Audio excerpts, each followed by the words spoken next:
اعوذ باللہ من الشیطان الرجیم بسم اللہ الرحمن الرحیم۔ سورہ اعراف آیت نمبر 181۔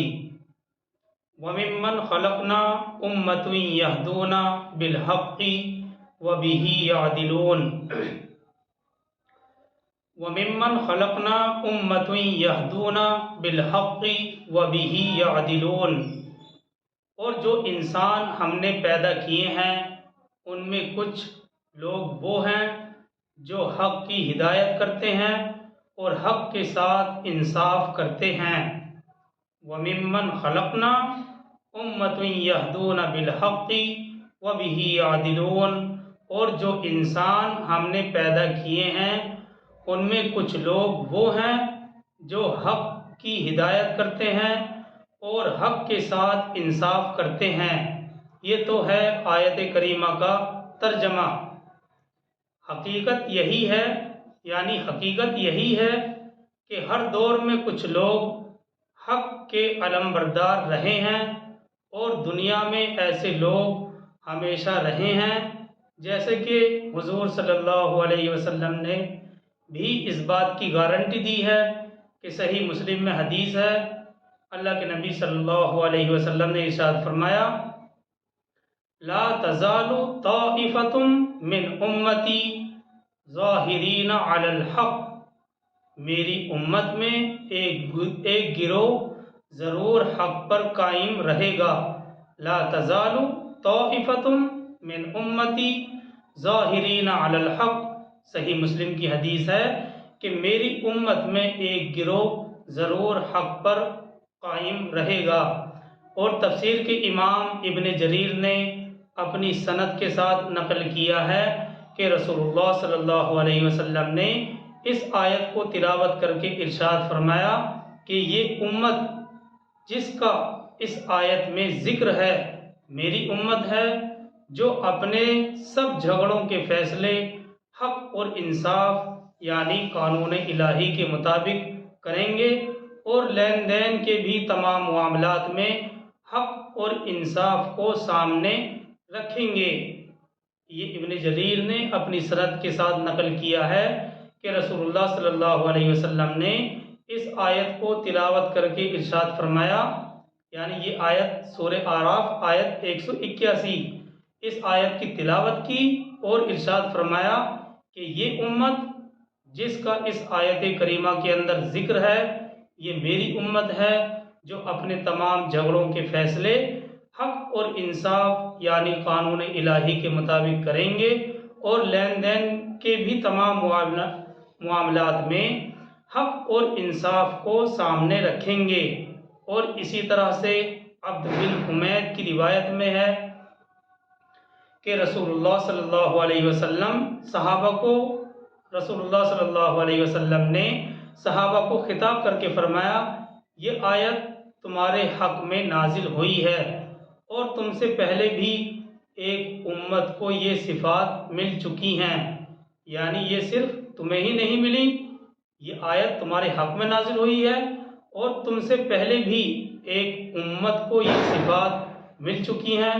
پھر یہ آیت تلاوت فرمائی جس کو ہم اسی سورہ کی آیت 159 میں پڑھ چکے ہیں، وَمِنْ قَوْمِ مُوسَىٰ أُمَّةٌ يَهْدُونَ بِالْحَقِّ وَبِهِ يَعْدِلُونَ۔ مراد یہ ہے کہ حضرت موسیٰ علیہ السلام کی قوم میں بھی ایک جماعت ایسی تھی جو ان صفات کی حامل تھی، جن کو یہ صفات عطا کی گئی تھیں، وہ لوگوں کی رہنمائی میں، یہ جو جماعت تھی یہ لوگوں کی رہنمائی میں اور آپسی جھگڑوں میں شریعت الہیہ کا مکمل اتباع کرتی تھی۔ اور امت محمدیہ کو تو اللہ سبحانہ وتعالی نے ان صفات میں ایک خصوصی امتیاز عطا کیا ہے۔ تو بہرحال یہ دو روایتیں ہیں ہمارے سامنے، اس پوری وضاحت کا خلاصہ دو خصلتیں نکل کر سامنے آتی ہیں، یہ جو پوری وضاحت ہے اس پوری وضاحت سے دو خصلتیں سامنے آتی ہے۔ نمبر 1، لوگوں کی قیادت، رہنمائی یا مشورے میں شریعت کا اتباع کرنا۔ نمبر 1 خصلت، لوگوں کی قیادت، رہنمائی یا مشورے میں شریعت کا اتباع کرنا۔ نمبر 2، اگر کوئی جھگڑا آپس میں پیش آ جائے تو اس کا فیصلہ شریعت کے قانون کے مطابق کریں۔ غور کیا جائے، غور و فکر کیا جائے تو معلوم ہوتا ہے کہ یہی دو صفت ایسی صفت ہیں جو کسی بھی قوم کی خیر خواہی، دنیا اور آخرت میں کامیابی کی ضامن ہو سکتی ہیں۔ یہ بہت بڑی بات ہے، یعنی صلح اور جنگ، دوستی اور دشمنی کی ہر حالت میں صرف ہمارا نصب العین حق اور انصاف ہی ہو، اس کے علاوہ نہ ہو، چاہے صلح کی صورت ہو یا میدان جنگ ہو، دوستی یا دشمنی ہو، ہر حالت میں صرف اور صرف ہمارا نصب العین حق اور انصاف ہی ہو۔ بہرحال یہ دو خصلتیں ہیں، یعنی لوگوں کی قیادت، رہنمائی یا مشورے میں شریعت کا اتباع کرنا۔ نمبر 2، اگر کوئی جھگڑا آپس میں پیش آ جائے تو اس کا فیصلہ شریعت کے قانون کے مطابق کریں۔ تو بہرحال معلوم ہوتا ہے کہ یہ دو صفت بہت بڑی صفتیں ہیں، اور یہ ایسی صفت ہیں جو کسی بھی قوم کی خیر خواہی، دنیا اور آخرت میں کامیابی کی ضامن ہو سکتی ہیں، یعنی صلح اور جنگ، دوستی اور دشمنی کی ہر حالت میں صرف اور صرف ہمارا نصب العین حق اور انصاف ہی ہو۔ اسی طرح اپنے دوستوں اور احباب کو جو بھی مشورہ دیں اس میں بھی حق کا اتباع ہو، اور اپنے دشمنوں کے مقابلے میں بھی حق کے سامنے اپنے خیالات اور خواہشات کو چھوڑ دیں۔ یہ ہے اسلام کی تعلیم۔ آپسی دوست اور احباب کو تو سمجھ میں آتا ہے، دیکھیے کتنی زبردست تعلیم ہے کہ دوستوں اور احباب کو جو بھی مشورہ دیں اس میں بھی حق کا اتباع ہو، یعنی اپنے دوست اور احباب جو مشورہ لے رہے ہیں اس میں حق کا اتباع ہو۔ ان کو چاہیے کہ نیک مشورے سے ان کو نوازیں، اور اپنے دشمنوں کے مقابلے میں بھی حق کے آگے جب حق آ جائے تو اپنے خیالات اور خواہشات کو چھوڑ دیں۔ یہ بہت بڑی چیز ہے اسلام کے اندر، اور اسلام میں اسی چیز کو حق پرستی کہا جاتا ہے۔ یہ جو چیز ہے اسی چیز کو اسلام میں حق پرستی کہا جاتا ہے۔ امت محمدیہ کی دوسری تمام امتوں پر فضیلت کا راز اسی حق پرستی میں چھپا ہوا ہے، یعنی اللہ سبحانہ و تعالیٰ نے جو امت محمدیہ کو تمام امتوں پر فضیلت اور برتری دی ہے تو اس کا راز اسی حق پرستی میں چھپا ہوا ہے، کیونکہ انہوں نے اپنی پوری زندگی کو حق کے تابع بنایا۔ جس جماعت یا پارٹی کی رہنمائی کی وہ خالص حق کے تقاضوں کے مطابق کی، اپنی ذاتی خواہشات اور خاندانی رسموں کو اس میں داخل نہیں ہونے دیا، اور آپسی جھگڑوں میں بھی حق کے ساتھ انہوں نے گردن جھکا دی۔ صرف یہ کہنے ہی کی بات نہیں ہے، صحابہ اور تابعین کی پوری تاریخ اس طرح کی مثالوں سے بھری ہوئی ہے۔ جی ہاں، صحابہ تابعین کی پوری تاریخ اس طرح کی مثالوں سے بھری ہوئی ہے کہ جب حق کی باری آتی ہے تو انہوں نے اپنے سگے بیٹے کو بھی نہیں دیکھا اور انصاف کو قائم کیا، انصاف کو قائم ضرور کیا۔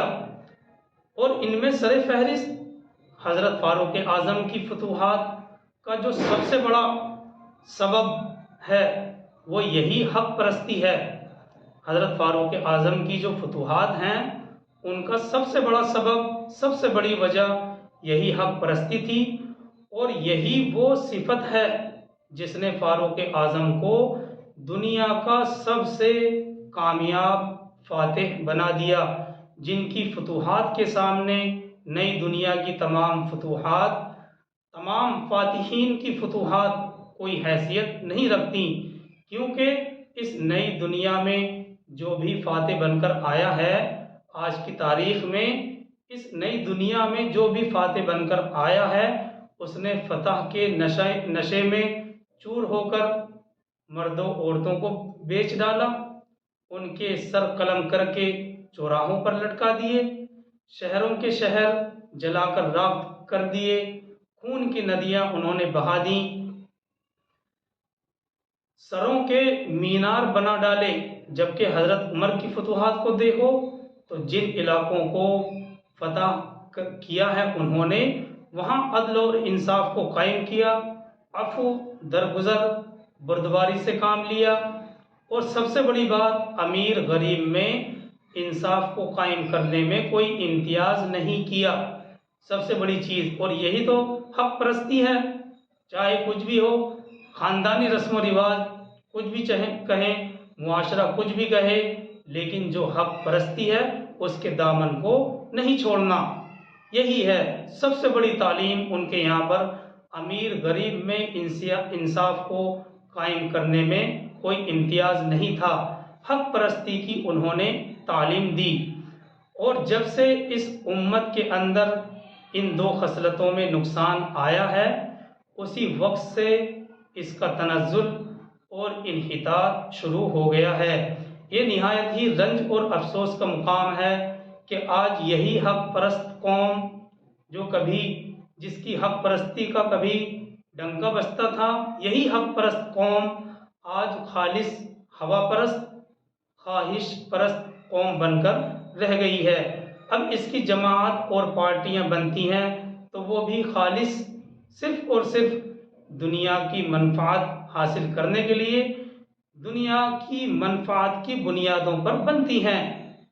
ایک دوسرے کو جن امور کی دعوت دی جاتی ہے وہ بھی خالص خاندانی رسومات کی ہوتی ہے، حق اور شریعت پر چلنے کا نہ کہیں معاہدہ ہوتا ہے، نہ کوئی پیروی کرنے کے لیے کہتا ہے، اور نہ ہی شریعت کی خلاف ورزی کرنے سے کسی کی پیشانی پر بل آتا ہے۔ تو یہ وضاحت ہے، اور سر فہرست اس کے اندر دو خصلتیں ہیں، اور یہ دو خصلتیں کسی بھی قوم یا کسی بھی معاشرے کے اندر پیدا ہو جاتی ہیں تو پھر وہ قوم اور وہ معاشرہ دنیا اور آخرت کی کامیابی اس کے قدم چومتی ہے۔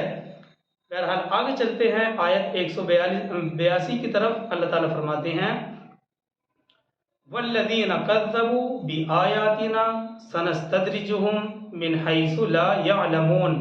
یہ آیت 182 ہے۔ اللہ تعالیٰ فرماتے ہیں اور رہے وہ لوگ جنہوں نے ہماری آیات کی تکذیب کی، جنہوں نے ہماری آیات کو جھٹلایا، تو ہم رفتہ رفتہ انہیں ایسے پکڑیں گے کہ ان کو پتہ بھی نہیں چلے گا، ان کو معلوم بھی نہیں ہوگا۔ وَالَّذِينَ كَذَّبُوا بِآيَاتِنَا سَنَسْتَدْرِجُهُمْ مِنْ حَيْثُ لَا يَعْلَمُونَ۔ اور رہے وہ لوگ جنہوں نے ہماری آیات کی تکذیب کی تو ہم رفتہ رفتہ انہیں ایسے پکڑیں گے کہ ان کو پتہ بھی نہیں چلے گا۔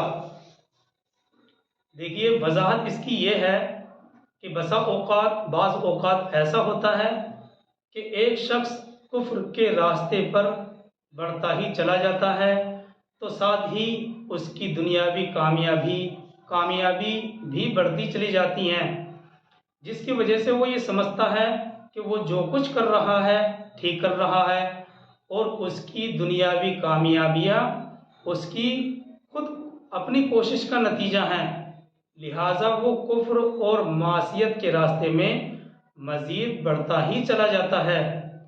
اس کیفیت اور حالت کو عربی زبان میں استدراج کہا جاتا ہے، اور یہ انسان کے لیے ایک بہت بڑا فتنہ ہے۔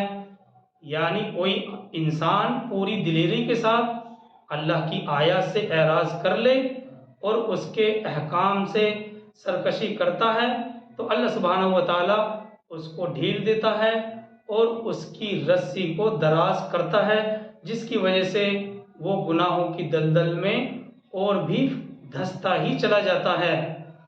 تو بسا اوقات ایسا ہوتا ہے کہ ایک شخص جیسے ہی کفر کے راستے پر چلا تو ساتھ ہی اس کی دنیاوی کامیابی جو ہیں وہ بڑھتی چلی جاتی ہیں، جس کی وجہ سے وہ یہ سمجھتا ہے کہ وہ جو کچھ کر رہا ہے ٹھیک کر رہا ہے، اور یہ اس کی دنیاوی کامیابیاں خود اس کی کوشش کا نتیجہ ہیں، لہٰذا وہ کفر اور معصیت کے راستے میں مزید بڑھتا ہی چلا جاتا ہے، اور یہ انسان کے لیے بہت بڑا فتنہ ہے۔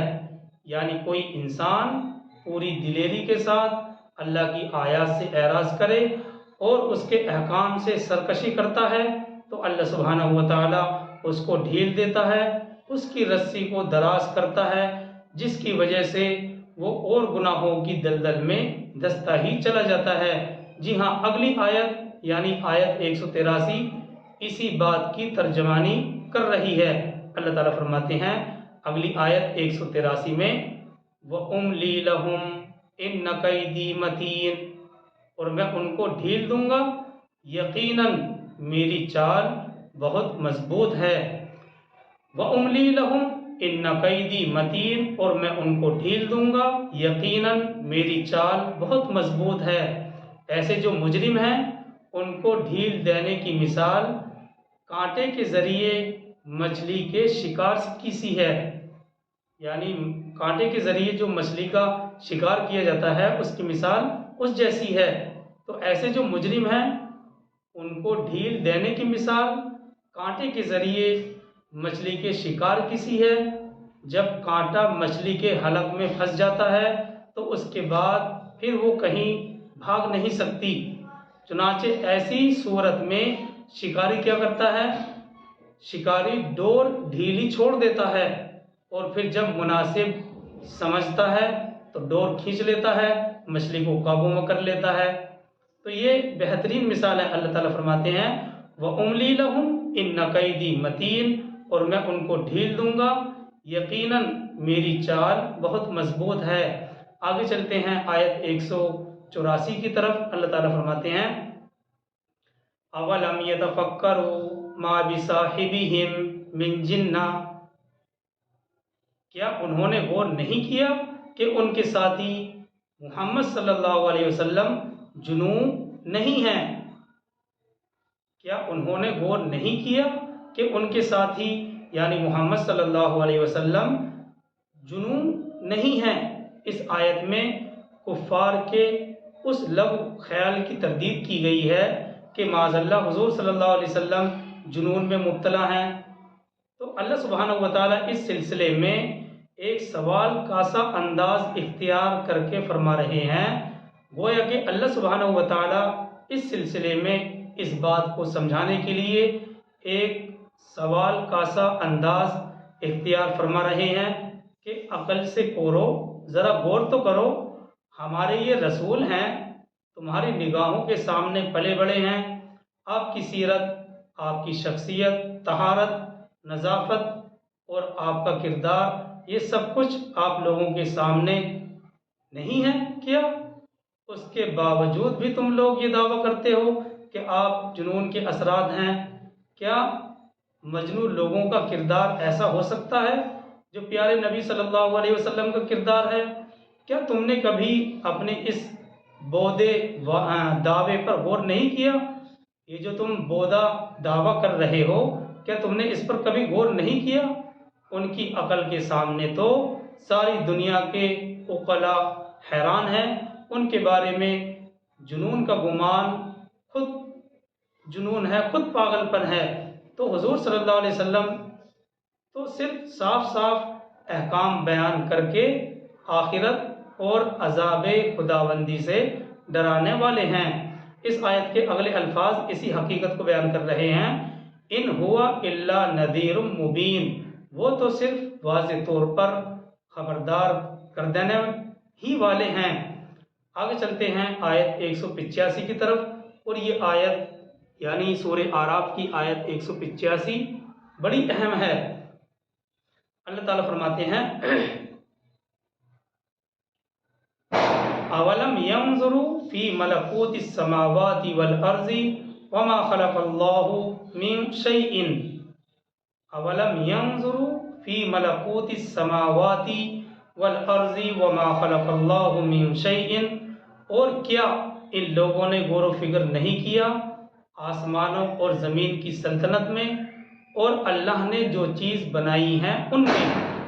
دو باتیں بیان کی اللہ تعالیٰ نے اس آیت میں، اور کیا ان لوگوں نے غور و فکر نہیں کیا آسمانوں اور زمین کی سلطنت میں اور اللہ نے جو چیز بنائی ہیں ان میں؟ وَأَنْ عَسَىٰ أَن يَكُونَ قَدِ اقْتَرَبَ أَجَلُهُمْ وَأَنْ عَسَىٰ أَن يَكُونَ قَدِ اقْتَرَبَ أَجَلُهُمْ، اور یہ نہیں سوچا کہ ہو سکتا ہے کہ ان کا مقررہ وقت قریب آ چکا ہو۔ وَأَنْ عَسَىٰ أَن يَكُونَ قَدِ اقْتَرَبَ أَجَلُهُمْ، اور یہ نہیں سوچا کہ ہو سکتا ہے کہ ان کا مقررہ وقت قریب آ چکا ہو۔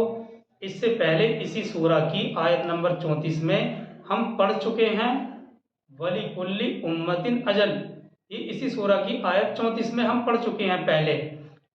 وَلِكُلِّ أُمَّةٍ أَجَلٌ، یعنی ہر قوم کے لیے ایک وقت متعین ہے، اور اس وقت متعین کا علم صرف اللہ کو ہے، تو ہو سکتا ہے کہ ان کے لیے جو وقت متعین کیا گیا ہے وہ قریب ہی آ چکا ہو اور انہیں اس کی خبر بھی نہ ہو۔ اس سورہ اعراف کی آیت 185 میں دو چیزوں کی طرف دعوت دی گئی ہے۔ اس آیت 185 میں دو چیزوں کی طرف اللہ سبحانہ و تعالیٰ نے ہماری رہنمائی کی ہے۔ نمبر 1، اللہ کی مخلوقات آسمان اور زمین اور ان کے درمیان کی بے شمار مصنوعات میں غور و فکر۔ سب سے پہلی چیز اللہ کی مخلوقات آسمان اور زمین اور ان کے درمیان کی بے شمار مصنوعات میں غور و فکر۔ نمبر 2، اپنی عمر کی مدت اور فرصت عمل پر غور و فکر۔ اپنی عمر کی مدت یعنی زندگی کی جو مدت ہے وہ، اور فرصت عمل کرنے کی ابھی فرصت ہے پھر نہ ملے۔ تو اس آیت میں انہی دو چیزوں کی طرف دعوت دی گئی ہے، اور اگر دیکھا جائے تو یہ دونوں چیزیں اللہ کی معرفت پر بہت بڑی دلیل ہیں، اللہ کی پہچان پر بہت بڑی دلیل ہیں۔ مصنوعات قدرت میں ذرا بھی عقل اور فہم کے ساتھ غور و فکر کیا جائے تو ایک موٹی سمجھ والے انسان کو بھی اللہ کی معرفت کا نظارہ ہونے لگتا ہے، اور عقل والے کے لیے، جو عقل والے ہیں ان کے لیے تو کائنات کا ذرہ ذرہ قادر مطلق کی حمد اور ثنا کرتا ہوا نظر آتا ہے، جس کے بعد اللہ سبحانہ و تعالیٰ پر ایمان لانا ایک فطری تقاضا بن جاتا ہے۔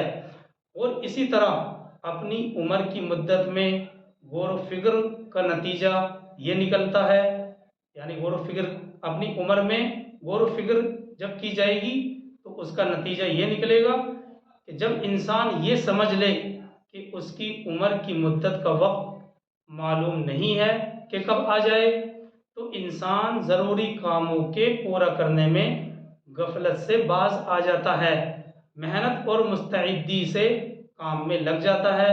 اپنی عمر کی مدت سے غفلت ہی انسان کو سرکش بناتی ہے۔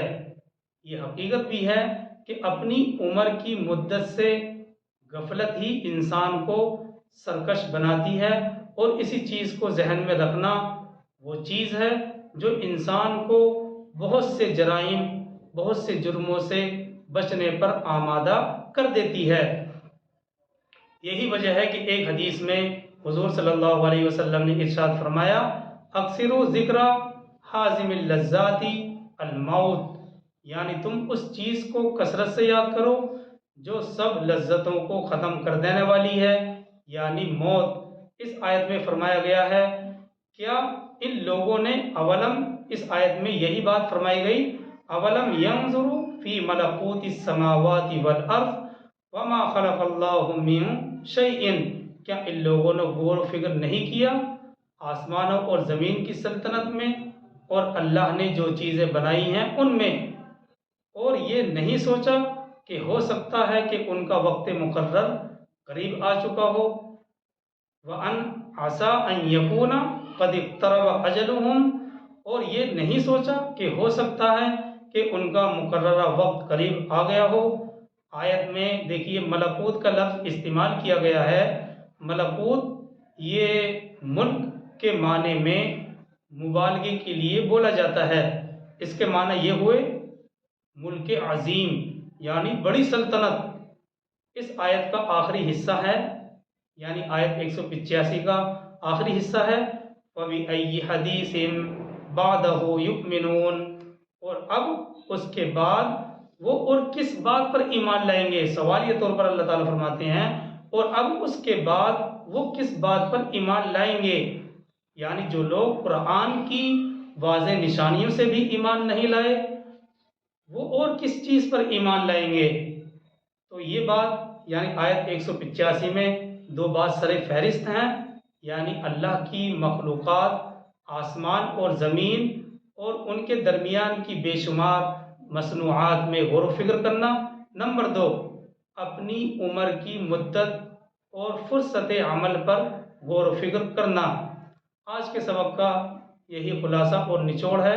اللہ تعالی ہم سب کو عمل کی توفیق عطا فرمائے۔